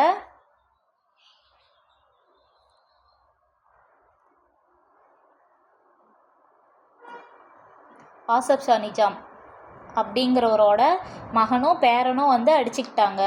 இவர் யார், டியூப்ளே யார் பக்கம் போனார், பேரன் பக்கம் போயிட்டாரு. இதை பார்த்து இந்த நாசிர் சங் யார், ஆங்கிலேயரோட ஹெல்ப்பை வந்து கேட்க ஆரம்பிச்சிட்டாரு. இப்போ இந்த நாசிர் சங், ஆங்கிலேயர்கள், அன்வருதீன் இவங்களா ஒரு டீம், சரிங்களா. ஆனால் முதல்ல எதிர்த்தது யாருன்னா ஆங்கிலேயர்களும் அன்வருதீனும் சேர்ந்து தான் வந்து இந்த முஜபர் சங்கு, அதுக்கப்புறம் ஃப்ரெஞ்சுக்காரன், இந்த சந்தா சாஹிப், இவங்க 3 பேரையும் வந்துட்டு யார், இந்த ஆங்கிலேயர்களும் அன்வருதீனும் சேர்ந்து தான் வந்து சண்டை போட்டாங்க. ஆரம்பத்தில் இந்த நாசிர் சங்கு வந்துட்டு இவங்க கூட வந்து கூட்டணி வச்சுக்கல, சரிங்களா. இவங்க சேர்ந்து என்ன பண்ணுறாங்க, ஃப்ரெஞ்சுக்காரங்களோட சண்டை போடுறாங்க. இந்த சண்டையிலே யார் வின் பண்ணுறாங்கன்னா ஃப்ரெஞ்சுக்காரன் தான் வின் பண்ணுறான், சரிங்களா. இந்த ஃப்ரெஞ்சுக்காரன் வின் பண்ணிவிட்டு இந்த அன்வருதீன் என்ன பண்ணிடுறாங்க, டெத் ஆயிடுறான், மறுக்கைக்கான். இந்த அன்வருதீனை கொன்னுடுறாங்க. இவங்களுக்கு 2 பையன், யாருன்னா முகமது அலி, அதுக்கப்புறம் மாபுஸ்கான். இவங்க 2 பசங்களும் இருக்காங்க. இந்த முகமது அலி என்ன பண்ணுறான், அப்பா இறந்ததை பார்த்துட்டு பயம் வந்து இவன் என்ன பண்ணுறான், ஆற்காடையே விட்டுட்டு இவன் எங்கே போகிறான், திருச்சிக்கு வந்து தப்பி போயிடுறானுங்க, சரிங்களா. திருச்சிக்கு வந்து தப்பி போய் அங்கே வந்து தலைமறைவாக வாழ்ந்துட்டுருக்காங்க. இப்போது இதுதான் வந்து 2ஆம் கர்நாடக போர். இந்த போரில் என்னாச்சு, இவங்க ஃபுல்லாகவே தோத்துட்டாங்க. அப்போது சந்தா சாஹிப் ஆற்காடோட நவாப் ஆயிடுறாரு. இந்த சந்தா சாஹிப் ஆற்காடு நவாப் ஆனதுக்கப்புறம் இந்த முஜபர் சங்கு, ஃப்ரெஞ்சுக்காரங்க, இந்த சந்தா சாஹிப் இவங்க 3 பேரும் திக் ஃப்ரெண்ட்ஸ் ஆயிடுறாங்க. திக் ஃப்ரெண்ட்ஸ் ஆனோடனே சந்தா சாஹிப் ஆற்காடு நவாப் ஆனதுக்காக ஒரு பார்ட்டி வச்சு இந்த முஜபர் சங்கு, அதுக்கப்புறம் சந்தா சாஹிப் இவங்களாம் நல்லா வந்து என்டர்டெயின் பண்ணிகிட்ருக்கிற டைமில் இந்த நாசிர் சங் என்ன பண்ணுறான், ஒரு பெரும் படையை வந்து வெற்றி களிப்பில் இந்த சந்தா சாஹிப் இருக்கார். அப்போ வந்து நாசிர் சங் என்ன பண்ணுறான், ஒரு பெரும் படையை வந்து கூட்டிகிட்டு வந்துட்டு என்ன பண்ணுறான், இந்த முஜபர் சங்கை சிறை பிடிச்சிட்றான், சரிங்களா. இந்த முஜபர் சங்கை கைது பண்ணி சிறை பிடிச்சிட்டு ஹைதராபாத் நிஜாமா யார் ஆயிடுறான், அதாவது நாசிர் சங்கே ஆயிடுறான். ஆசப் ஷா இருக்கார் இல்லையா, அவரோட பையன் நாசிர் சங்கே வந்து ஹைதராபாத் நிஜாமா ஆயிடுறான். முஜபர் சங்கை சிறை பிடிச்சிட்றான். இப்போ வந்து டியூப்ளே வந்து ஒரு தந்திரம் போடுறாரு. இந்த டியூப்ளே என்ன பண்ணுறாரு, அங்கே இருக்கிற அரண்மனை ஆளுங்கிட்டேயே வந்து பேச்சுவார்த்தை நடத்துகிறாரு. யார், இந்த கர்னூல் அப்படிங்கிறவர்கிட்டையும் அதுக்கப்புறம் கடப்பா நவாப் அப்படிங்கிறவங்ககிட்டையும் ரகசியமாக பேச்சுவார்த்தை இந்த பிரெஞ்சு டியூப்ளே வந்து நடத்துகிறாரு.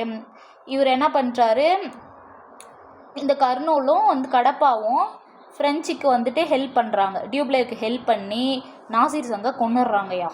கொன்னுட்டு திரும்ப முஜபர் சங்கையே வந்து ஹைதராபாத் நிஜாமா ஆக்கிடுறாங்க. இப்போது ஃப்ரெஞ்சோட டியூப்ளேவோட கனவு நிறைவேறியது அப்படின்னு தான் சொல்லணும். ஏன்னா ஹைதராபாத் நிஜாமா முஜபர் சங்கம் வந்துட்டான். முஜபர் சங்கம் யாரோட கையாள், டியூப்ளேவோட கையாள்.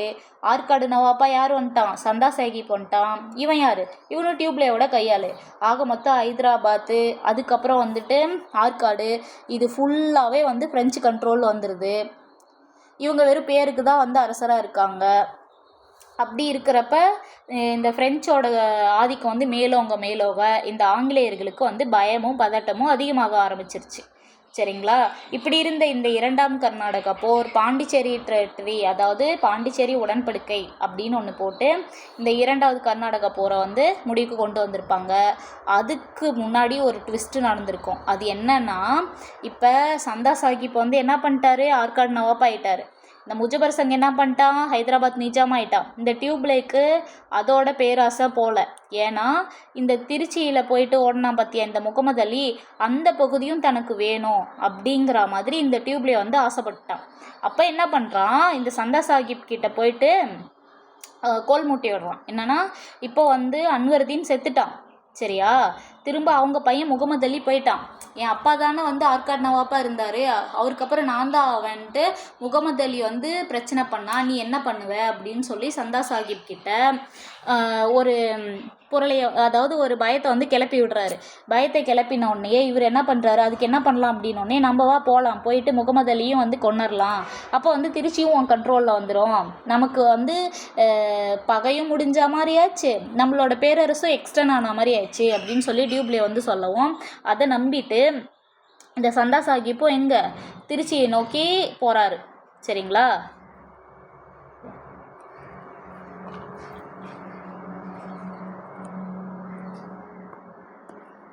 திருச்சி நோக்கி போகிறப்ப இந்த முகமது அலி என்ன பண்ணுறான், இங்கே தான் ஒரு பயங்கர ட்விஸ்டே நடந்திருக்கும். இந்த முகமது அலி என்ன பண்ணுறான், ஆங்கிலேயர்கிட்ட போய் ஹெல்ப் கேட்குறான். இவங்க வந்துடுவாங்க, சந்தா சாஹிப்பு டியூப்லே எல்லாம் வந்துடுவாங்க. இவன் திருச்சி கோட்டையில் இருப்பான். திருச்சியை ஃபுல்லாக சுற்றி வளைச்சிருவாங்க. இவனுக்கு கோட்டை விட்டு வெளியே வரவே முடியாத ஒரு நிலமை இருக்கும். அப்போ வந்துட்டு சென்னை இருப்பாங்க. சென்னையில் வந்துட்டு இந்த ராபர்ட் கிளைவ் இருப்பார். அவர் வந்து ஒரு சாதாரண கிளர்க்கு. ஹெல்ப் கேட்டு நிறைய கடிதங்கள் வந்து தொடர்ந்து வந்த வண்ணமாகவே இருக்கும். யாருக்கு? ராபர்ட் கிளைவுக்கு. சரிங்களா? அப்போ வந்து ராபர்ட் கிளைவ் வந்து ஒரு தந்திரமாக வந்து ஒரு யோசிக்கிறாரு. இவனுங்க ஆற்காடு நவாப்பான சந்தா சாஹிப் என்ன பண்ணுறான், திருச்சிக்கு கிளம்பி போயிட்டான். அப்போ அங்கே ஆற்காடு வந்து எம்டியாக தானே இருக்கும். அதை புரிஞ்சுக்கிட்ட இந்த ராபர்ட் கிளைவ் என்ன பண்ணுறான், திருச்சிக்கு வரா மாதிரி ஒரு பாவனையை வந்து செட் பண்ணி வச்சுட்டு இங்கே ஆற்காடு எம்டியாக இருக்கவும் ஆற்காடை போய் அடித்து தூக்கிடுறான். யார்? இந்த ராபர்ட் கிளைவ் வந்து அடித்து தூக்கிடுறான். ஆற்காடு இப்போ யார் கண்ட்ரோலு? ராபர்ட் கிளைவ் கண்ட்ரோலில் வந்துடுது. அப்போ ராபர்ட் கிளைவ் கண்ட்ரோலில் இது வந்தோடனேயே முகமது அலியை என்ன பண்ணுறாரு, ஆற்காடு நவாப்பா இந்த ராபர்ட் கிளைவ் வந்து ஆக்கிடுறாரு. இப்போ ஆற்காடு போயிடுச்சா? போயிடுச்சு. ஓகேங்க. இந்த ஆற்காடு வந்து யாரு கையில் போயிடுச்சு? ஆற்காடோட நவாப்பா யார் ஆயிட்டாரு? முகமது அலி ஆயிட்டாருங்களா? இப்போ இந்த சந்தா சாஹிப், ஐயோ இது என்னது, இது வந்து ஆக்சுவலி சந்தா சாஹிப் இங்கே கொஞ்சம் மாற்றிருக்கு.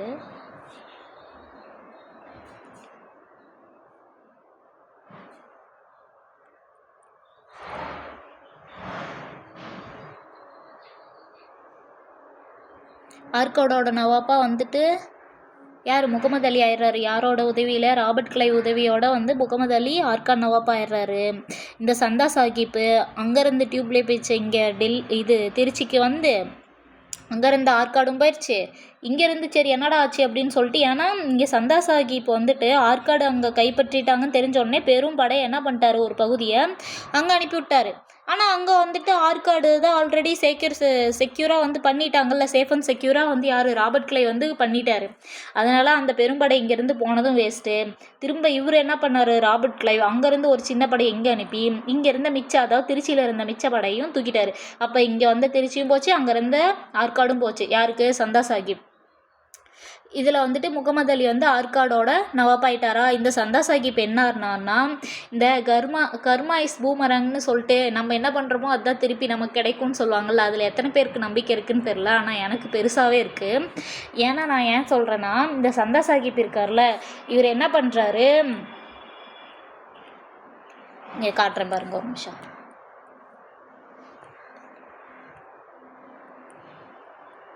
இந்த நாயக்க மன்னர்களோட ஆட்சி நாயக்க மன்னர்கள் ஆட்சி வந்து பண்ணிகிட்டு இருந்தாங்க. அப்போ என்னாச்சுன்னா, படிப்படியாக வந்து நாயக்க ஆட்சிகள் வந்து வீழ்ச்சி அடைஞ்சிட்டு இருக்கும் போது இந்த கிருஷ்ணதேவராயர் ஆட்சிக்கு கீழே தான் இந்த யார் இவர் வராரு. ஐயோ,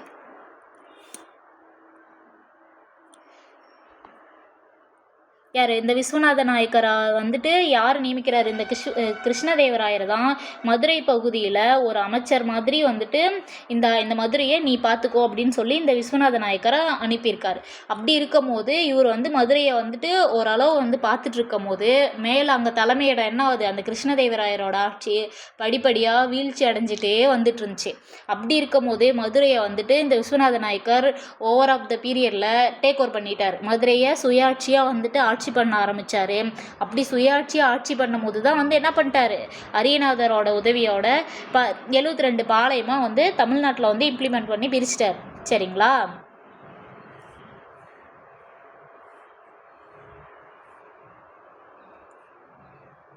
அப்படி ஒரு பக்கம் போயிட்டுருக்கிறப்ப இந்த நாயக்கர் ஆட்சி தான் வீழ்ச்சி அடைஞ்சிட்டு இருந்துச்சுல்ல. அப்படி வீழ்ச்சி அடைஞ்சிட்டு இருக்கும் போது எப்படி இந்த மீனாட்சி இருக்காங்கல்ல, இவங்க எப்படி வந்துட்டு டெத் ஆனாங்கன்னா, நாயக்கர் ஆட்சி படிப்படியாக குறைஞ்சிட்டே இருந்தது. இந்த மதுரை சைடில் மீனாட்சியோட அவங்க ஹஸ்பண்ட் இருக்கார்ல, அவரு தான் வந்து ஆட்சி பண்ணிகிட்டு இருந்தார். யார்? விஜயரங்க சொக்கநாத நாயக்கர். அவரு தான் வந்து ஆட்சி பண்ணிகிட்டு இருந்தார்.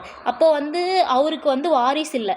மீனாட்சிக்கு வந்து என்னது வாரிசு இல்லாதனால இந்த விஜய ரகுநாத சொக்கநாதர் அவர் அவருக்கு அப்புறம் வந்து இந்த மீனாட்சியை வந்து என்ன பண்ணிட்டாங்க, டேக் ஓவர் பண்ணி அவங்க வந்து அரசாட்சி வந்து பண்ண ஆரம்பிச்சிட்டாங்க. இது வந்து அங்கே இருந்த நாயக்க அரசர் யாருன்னா பங்காரு திருமலை. அவருக்கு வந்து பிடிக்கல. அவர் யாருன்னா இந்த விஜயரங்க சொக்கநாத நாயக்கருக்கு நெருங்கிய உறவு.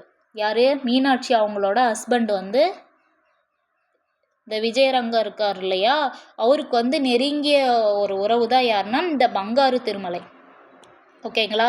இந்த பங்காரு திருமலை அவருக்கு இந்த மதுரையில் வந்துட்டு இந்த மாதிரி ஒரு உள்நாட்டு போர் அங்கேயும் நடந்துட்டுருக்கிறப்ப இந்த பங்காரு என்ன பண்ணுறாரு, இவர் ஒரு பக்கம் உதவியை தேடி போகிறாரு.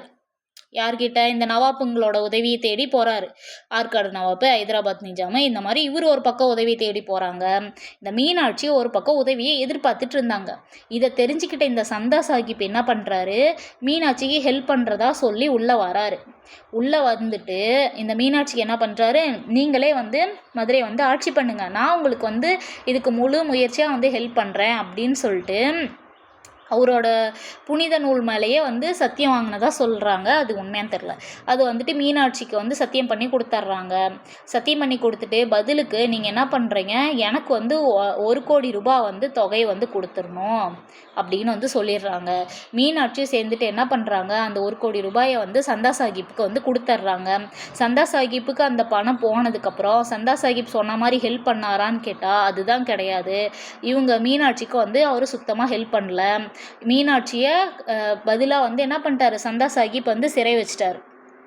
சிறை வச்சுட்டு இந்த அவமானத்தையும் துரோகத்தையும் தாங்க முடியாத இந்த மீனாட்சி என்ன பண்ணிட்டாங்க, தற்கொலை பண்ணிட்டாங்க. புரியுதுங்களா? இப்போ இந்த சந்தா சாஹிப் என்ன பண்ணாரு, மீனாட்சிக்கு துரோகம் பண்ணாரா? இதே தான் சந்தா சாஹிப் நடந்தது. எப்படின்னா, இந்த சந்தா சாஹிப் என்ன பண்ணிட்டாரு, ஆற்காடு போரில் தோற்று போயிட்டாரு. தோற்று போயிட்டு ஆங்கிலேயர்கள் வந்து கொன்றுவாங்கன்னு சொல்லிட்டு என்ன பண்ணிட்டாரு, தஞ்சாவூர் போயிட்டாரு. தஞ்சாவூரில் அங்கே வந்து மராத்தியர்களோட தளபதி வந்து இருப்பார். அவர்கிட்ட வந்து அடைக்கலம் போயிடுவார். இவங்க என்ன பண்ணுறாங்க, சரி நண்பா நான் உன்னை பார்த்துக்கிறேன் அப்படின்னு சொல்லிட்டு அந்த மராட்டிய தளபதி வந்து என்ன பண்ணுவார், சந்தா சாஹிப்பை அலேக்கா உள்ளே கூட்டு போய் தலையவே வெட்டி கொன்றுவாங்க. இப்போ தெரிஞ்சுதா? இப்போ அவரு ஒரு துரோகம் பண்ணார். கடைசியாக அவரு நம்பி போன அந்த தஞ்சை இருக்கார் இல்லையா, தஞ்சை தளபதி, அவரு வந்துட்டு சந்தா சாஹிப்புக்கு துரோகம் பண்ணிட்டாரு. இதை தான் நான் சொன்னேன், கர்மா ஐஸ் பூமராங் அப்படின்னு சொல்லிட்டு. சரிங்களா? சரி, ஓகே. இதோட சந்தா சாஹிப்போட ஹிஸ்ட்ரி ஓவர். சரி, ஓகேங்களா? இப்போ வந்து முகமது அலி என்ன பண்ணுறாரு, ஆற்காடோட நவாப்பா ஆனாலும் இந்த முகமது அலிக்கு வந்து நிம்மதியே இல்லைங்க. ஏன்னா சுற்றியும் வந்து அவருக்கு எதிரியாகவே இருந்தாங்க. ஆற்காடு சுற்றி அவருக்கு எதிரியாக இருந்ததுனால இவர் என்ன பண்ணிட்டாருன்னா, ஆற்காடை மாபூஸ்கான் இருக்கார். ஏன்னா மாபூஸ்கான் வந்து முகமது அலியோட சகோதரர். அவரு கீழே பார்க்க சொல்லிட்டு இவர் முகமது அலி என்ன பண்ணுறாரு, சென்னைக்கு வந்து போயிடுறாரு. சென்னைக்கு போயிட்டு, ஏன்னா சென்னை வந்து எங்கே, இந்த ஆங்கிலேயர்களோட அங்கே ஒரு தலைமையிடம் இருக்குல்ல சென்னை வந்து, அதனால் வந்துட்டு முகமது அலி எங்கே போயிடுறாரு, அந்த வலஜாங்கிற ஒரு இடத்துல போயிட்டு ஒரு கோட்டையை கட்டி அங்கே போய் வந்து முகமது அலி வந்து சேஃபாக இருந்துடுறாரு. இங்கே வந்து திருச்சி இருக்குல்ல, திருச்சியும் சரி, அதுக்கப்புறம் வந்துட்டு இந்த ஆற்காடு சைட்லலாம் வந்துட்டு யார், மாபூஸ்கானை வந்து ஆளுநராக போட்டுறாரு. இதுக்கு இடையில இந்த ராபர்ட் கிளைவ் என்ன பண்ணுறாரு, போருக்காக வந்து முகமது அலிக்கு நிறையா செலவு பண்ணதாக சொல்லி நிறைய கிராமங்களையும் அமௌண்ட்டும் வந்துட்டு இந்த ராபர்ட் கிளைவ் வந்து ஆற்காடு நவாப்பாக இருக்க இந்த முகமது அலி கிட்ட வந்து கேட்டார். நிறைய கடன் ஆனதுனால இந்த முகமது அலி என்ன பண்ணுறாரு, நிறைய கிராமங்களை ஆங்கிலேயர்கிட்ட வந்து கொடுத்துட்றாரு. நீங்கள் வந்து வரி வசூல் வந்து பண்ணி அந்த அமௌண்ட்டை எடுத்துக்கோங்க அப்படின்னு சொல்லி முகமது அலி வந்து சொல்கிறாரு. அதுக்கு வந்து ஆளுநராக யார் இருக்காங்கன்னா இந்த மாபூஸ்கான் தான் இருக்கார். மாபூஸ்கான் எந்த பகுதிகளுக்கெல்லாம் ஆளுநராக இருக்கார், இந்த மதுரை, திருநெல்வேலி இந்த பகுதிகளுக்கெல்லாம் வந்து என்ன பண்ணுறாரு, மாபூஸ்கான் வந்து ஆளுநராக இருக்கார். இப்போ வந்து இப்போ ஆல்ரெடி இப்போ திருநெல்வேலி, மதுரையெல்லாம் யார் ஆட்சி பண்ணிட்டுருந்தா, பூலிதேவர் வந்து இருக்காரா, பூலிதேவர் பாளையக்காரராக இருக்காங்களா? இப்போ நாயக்கர்களுக்கு கீழே இருந்த அந்த பகுதி மீனாட்சி இறந்ததுக்கப்புறம் எங்கே போயிடுச்சு, இந்த நவாப் கிட்ட போயிடுச்சு. சரிங்களா? இந்த நவாப்பு கீழே வந்ததுனால அந்த பூலித்தேவர் என்ன சொல்கிறாரு, நீ வந்து எங்கே இருந்தோ வந்தவன், உனக்கு கீழெல்லாம் நான் வந்து வரி செலுத்தணும்னு எனக்கு அவசியம் கிடையாது. சரியா? நான் நாயக்கர்களுக்கு கீழே தான் வந்து ஆட்சி பண்ணிட்டு இருந்தேன், நாயக்கர்களுக்கு தான் நான் வரி செலுத்திட்டு இருந்தேன், உனக்கு வந்து அமௌண்ட்டு தரணும்னு எனக்கு அவசியம் கிடையாதுன்னு சொல்லிட்டு இவர் வந்து பூலித்தேவர் வரி செலுத்த மறுத்துடுறாரு. இந்த செய்தி வந்து எங்கே போகுதுன்னா, ஆற்காடு நவாப்பா இருக்க முகமது அலிக்கு போகுது. முகமது அலியை வெகுண்டு, அதாவது கோவப்பட்டு எழுந்து என்ன பண்ணுறாரு, ஒரு சின்ன படையை வந்து அனுப்புகிறாரு. யாருக்கு? மாபூஸ்கானுக்கு. மாபூஸ்கானும் சரி, அந்த ஆங்கிலேயர்களும் சரி, ஆங்கிலேயர்கள் தலைமையில், அதான் அந்த கர்னல் ஹெரான் இருக்கா இல்லையா, அவங்க தலைமையிலையும் ஆங்கிலேய படையும், மாபூஸ் கான், இந்த முகமது அலி கொஞ்சம் ஒரு படை கொடுத்துருப்பாங்க, அது வந்து மாபூஸ் கான் தலைமையிலையும் 2 பேரும் போகிறாங்க. 2 பேரும் போயிட்டு மதுரையை ஈஸியாக வந்து கைப்பற்றிடுறாங்க. அதுக்கப்புறம் போகிற இடத்துல தான் இந்த பூலித்தேவர் வந்துட்டு அவங்க வரத்துக்கு முன்னாடியே தன்னோட படையை வந்து நிறுத்தி தன்னோட முதல் எதிர்ப்பையே ஆணித்தனமாக காட்டியிருப்பார். இந்த கர்னல் ஹெரான் இருக்கார்ல, அவர் வந்து தன்னோட படைகளுக்கு வந்து போதியமான ஊதியம் கொடுக்காதனாலையும், உணவு பற்றாக்குறை, அது மாதிரி ஆயுதங்களும் வந்து வந்திருக்காது. அதனால் இவங்க பூலித்தேவரை எதிர்க்கிறதுலேருந்து பின்வாங்கியிருப்பாங்க. நீ எப்படி பின்வாங்கலாம், இது வந்து நீ பண்ணியிருக்கக்கூடாது அப்படின்னு சொல்லிட்டு ஆங்கிலேயர்கள் என்ன பண்ணுறாங்க, இந்த கர்னல் ஹெரானை திரும்ப கூப்பிட்டுக்கிறாங்க. சரிங்களா, இதுதான் வந்துட்டு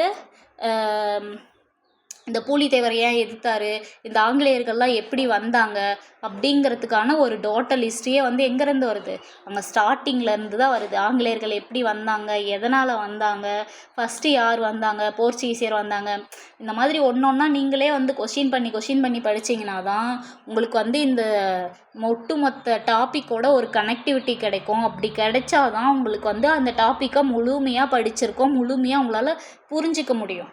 இந்த கான்செப்டை வந்துட்டு நீங்கள் முழுமையாக புரிஞ்சிக்கிட்டாதான் இந்த டாப்பிக்லேருந்து எப்படி கூற்றுக்காரனை கேட்டாலும் சரி, இயர் கேட்டாலும் சரி, உங்களால் வந்துட்டு டைரெக்டாக அது வந்து அப்ரோச் பண்ண முடியும். எதுன்னே தெரியாத டைரெக்டாக வந்து பாளையக்காரர்களா, பாளையக்காரனா புலித்தேவர் ஒரு பாளையக்காரர், ஓகே, அவரு இப்படி தான் வந்தார், இங்கேருந்து வந்தார், அவரோட பிறப்பு இதெல்லாம் வந்து படிச்சுட்டு போயிடுவீங்க. ஆனால் கடைசியாக வந்து நீங்கள் இந்த லெசனும் படிப்பீங்க. இதெல்லாம் வந்து 8th ஹிஸ்ட்ரியில் கவராக இருக்கும். இதெல்லாம் வந்துட்டு 8th ஹிஸ்ட்ரி, அதுக்கப்புறம் அவுட் சோர்ஸில் இந்த டீட்டெயிலாம் நான் அவுட் சோர்ஸ்லேருந்து நிறைய எடுத்துகிட்டு வந்து தான் உங்களுக்கு வந்து இதை வந்து பண்ணியிருக்கேன். இது லாஸ்ட்டாக புரியும் போது உங்களுக்கு அந்த எக்ஸாம் ப்ரெஷரில் வந்து நிறையா வந்து உங்களுக்கு மறந்து போயிடும். உங்களுக்கு இந்த அளவுக்கு புரிஞ்சிக்கிற அளவுக்கு அப்போ வந்து உங்கள் மைண்டில் ரிலாக்ஸாக இருக்காது. அப்போ ரிலாக்ஸாக இருக்கிறப்பே நீங்கள் கான்செப்ட் வைஸ் புரிஞ்சுக்கிட்டிங்கன்னா பின்னாடி வந்து ரீகால் பண்ணுறப்ப இதெல்லாமா பார்ப்பீங்க, அதெல்லாம் கிடையாது இல்லை. ஒன்ஸ் இதை காதால் கேட்டுக்கோங்க.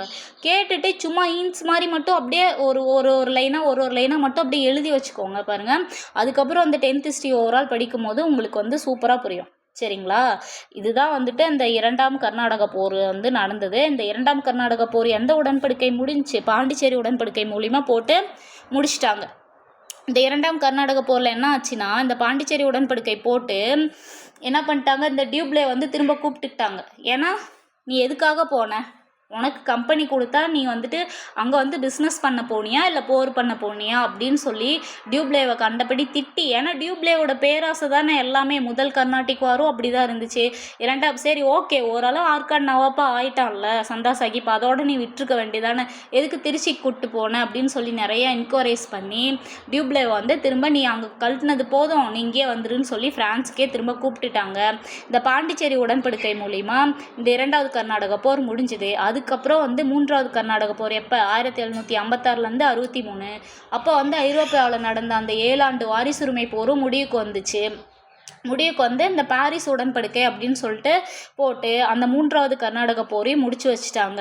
முடிச்சதுக்கப்புறம் இந்த 3 கர்நாடக போர் முடிவில் ஃப்ரெஞ்சோட ஆதிக்கம் எந்த அளவுக்கு டாப்பில் போச்சோ அந்த அளவுக்கு கீழே டவுன் ஆயிடுச்சு. ஏன்னா பாண்டிச்சேரி மட்டும்தான் வந்து என்ன பண்ணாங்க, ஃப்ரெஞ்சுக்கு கொடுத்தாங்க. இந்த காரைக்கால், மாஹே, ஏனம் இந்த பகுதியெலாம் வந்துட்டு ஃப்ரெஞ்சு கீழே இல்லை, வெறும் பாண்டிச்சேரி மட்டும் கொடுத்துட்டு அப்பயும் ஒரு ஆங்கிலேய அரசு வந்து ஒரு கண்டிஷன் போட்டாங்க.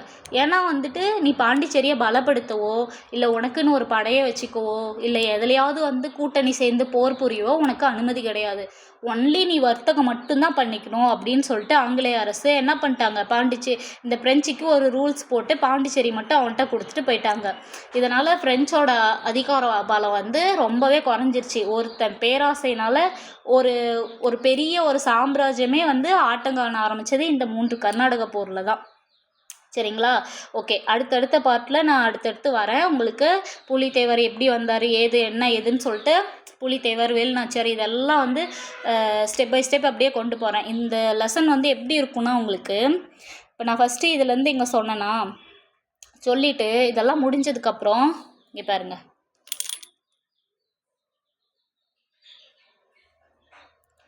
லாஸ்ட்டாக உங்களுக்கு வந்து ஒரு நிமிஷம் இருங்க,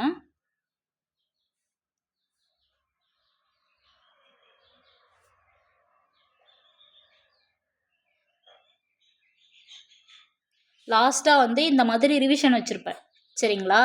இந்த லெசனில் ஓவராலாக நம்ம என்ன பார்த்தோம் அப்படிங்கிறத ரீகேப் மாதிரி, சின்ன ரீகேப் மாதிரி பாளையக்கார முறையிலேருந்து பூலித்தேவர் ஒரு 4 பேஜ் தான் இருக்கும். சரிங்களா? ஆக மொத்தம் நம்ம இந்த லெசன்ஸ்லாம் எப்படி கவர் பண்ண போகிறோம், ஸ்கூல் புக்கை பார்ப்போம். ஸ்கூல் புக்கை தாண்டி அதில் இருக்கிற எக்ஸ்ட்ரா கண்டென்ட்டையும் நான் வந்துட்டு அப்படியே சொல்லி டீச் பண்ணிடுவேன். இப்போ வந்து 10th பார்த்துட்டோமா, 10th முடிச்சுட்டு அதுக்கப்புறம் 11th ஹிஸ்ட்ரி முடிஞ்சுட்டு 8th வரும்போது உங்களுக்கு அப்போ வந்து அவுட் சோர்ஸையும் இதே மாதிரி பிடிஎஃப் முறையில் வச்சு அவுட் சோர்ஸையும் நான் வந்து உங்களுக்கு என்ன பண்ணிடுவேன், கம்ப்ளீட் பண்ணி கொடுத்துருவேன். சரிங்களா? அப்போ கம்ப்ளீட் பண்ணதுக்கப்புறம் இந்த ஸ்கூல் புக்கெலாம் முடித்தோம் பார்த்தீங்களா, முடிச்சுட்டு சின்ன ஒரு ரிவிஷன் மாதிரி வைப்போம். ரிவிஷன் மாதிரி வச்சு ஓவராலாக ஃபுல்லாக சொல்லிவிட்டு அதுக்கப்புறம் அவுட் சோர்ஸை கம்பைன் பண்ணி ஓவரால் ஒரு ரிவிஷன் இருக்கும். ஆக மொத்தம் இங்கே படிக்கிற டாபிக், இங்கே இருக்கிற வார்த்தையை நீங்கள் இங்கேயும் கேட்பீங்க, அது போக அவுட் சோர்ஸ்லேயும் கேட்பீங்க, ஓவரால் ரிவிஷன்லேயும் கேட்பீங்க. ஆக மொத்தம் இந்த வீடியோ இந்த வீடியோ பார்க்குறப்பயே உங்களுக்கு இந்த டாபிக் வந்து பக்காவாக வந்து நின்றோம். எப்போவுமே உங்களுக்கு கேட்டால் மறக்காது. இப்படி தான் ஒரு மெத்தடில் நான் எடுத்துகிட்டு போகிறேன். இது என்னோடய ஃபஸ்ட்டு வீடியோங்கிறதுனால அங்கங்கே நாய்ஸ், பின்னாடி பேக்ரவுண்ட் நாய்ஸ் ஏதாவது இருந்தால் கொஞ்சம் வந்து அட்ஜஸ்ட் பண்ணிக்கோங்க. ஃபர்தராக வர அடுத்தடுத்த வீடியோவில் இந்த ப்ராப்ளம்லாம் நான் சார்ட் அவுட் பண்ண பார்க்குறேன். அது போக உங்களுக்கு ஏதாவது சஜஷன் இருந்தாலும் சரி, இல்லை உங்களுக்கு ஏதாவது ரெக்குயர்மெண்ட் என்கிட்ட இருந்தாலும் சரி, நீங்கள் வந்து சொல்லுங்கள். எதெல்லாம் உங்களுக்கு வந்துட்டு தேவைப்படுது, இன்னும் எதெல்லாம் நான் பண்ணலாம் அப்படிங்கிறத சொல்லுங்கள். அது வந்து அடுத்தடுத்த உங்களோட ஃபீட்பேக் வந்து அடுத்தடுத்து நான் ஸ்டெப் பை போகிறதுக்கு எனக்கு ரொம்பவே ஹெல்ப்ஃபுல்லாக இருக்கும். சரிங்களா? Thank you to all. நல்லா படிங்க. நம்ம இப்போ இந்த லெசனில் இன்ட்ரொடக்ஷன் முடிச்சிட்டோம். அடுத்தடுத்து வந்துட்டு இந்த லெசனில் அப்படியே ஸ்ட்ரைட்டாக வந்து டாபிக் போகிறது தான். அடுத்து போகிற லெசனில் உங்களுக்கு இவ்வளோ லேட்டாக ஆகாது. இது இன்ட்ரொடக்ஷன்னால வந்துட்டு ஆங்கிலேயர் எப்படி வந்தாங்க, எப்படி வந்து போர் புரிஞ்சாங்க, எந்த போரில் எந்த உடன்படிக்கையாச்சு, இதெல்லாம் ஓவராலாக வரதுனால தான் கொஞ்சம் உங்களுக்கு இது வந்து லென்த்தாக இருக்கும். ஆனால் இந்த டைம் கண்டிப்பாக உங்களுக்கு வந்து ஒர்த்தாக தான் இருக்கும். அதனால் கண்டினியூவாக படிங்க. ஓகே, நெக்ஸ்ட் வீடியோவில் பார்க்கலாம். பாய். Thank you to all.